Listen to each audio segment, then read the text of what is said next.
Hi there, and welcome to this day in history for October 22nd. October 22nd is the 295th day of the year in the Gregorian calendar, 296th in leap years, with 70 days remaining to the end of the year. Today's word is somber.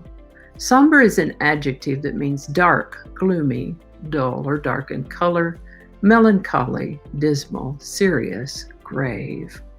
Somber comes to us from French and Latin before that.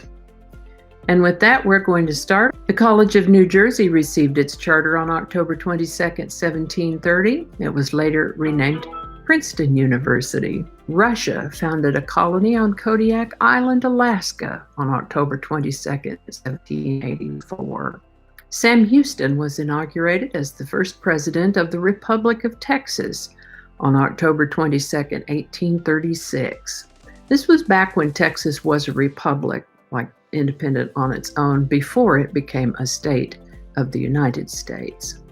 This is the birthday of painter and illustrator N.C. Wyeth, born October 22nd, 1882.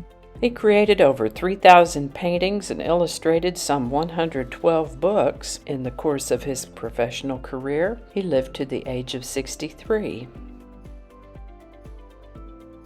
A run on the stock of the Knickerbocker Trust Company on October 22, 1907, set into motion a series of events that sparked the Panic of 1907.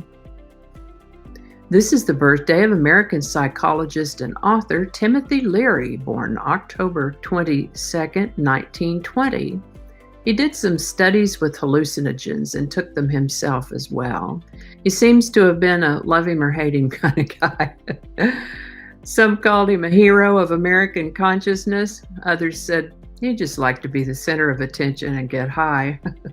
He popularized the phrase, turn on, tune in, and drop out.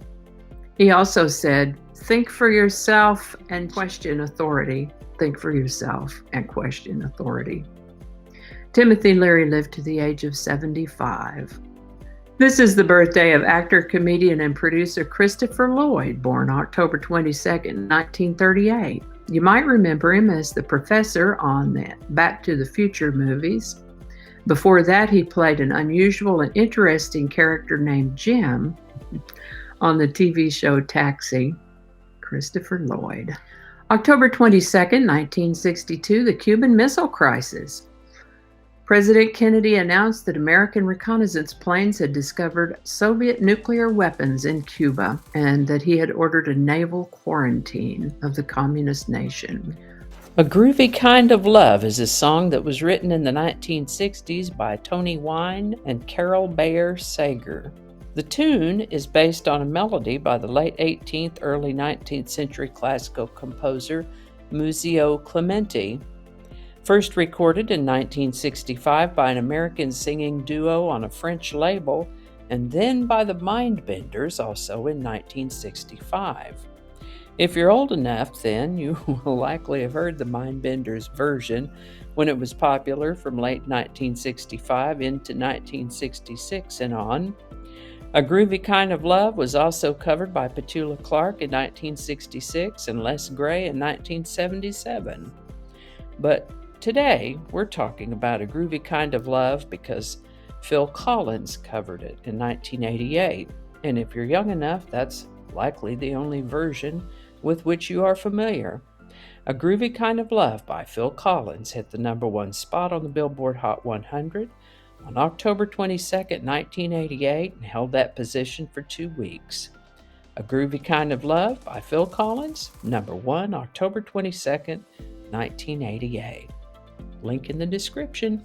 And I think that's going to do it for us today. Thank you so much for watching. Consider subscribing if you haven't already. Feel free to share this video with the link in your email, messaging, or social media.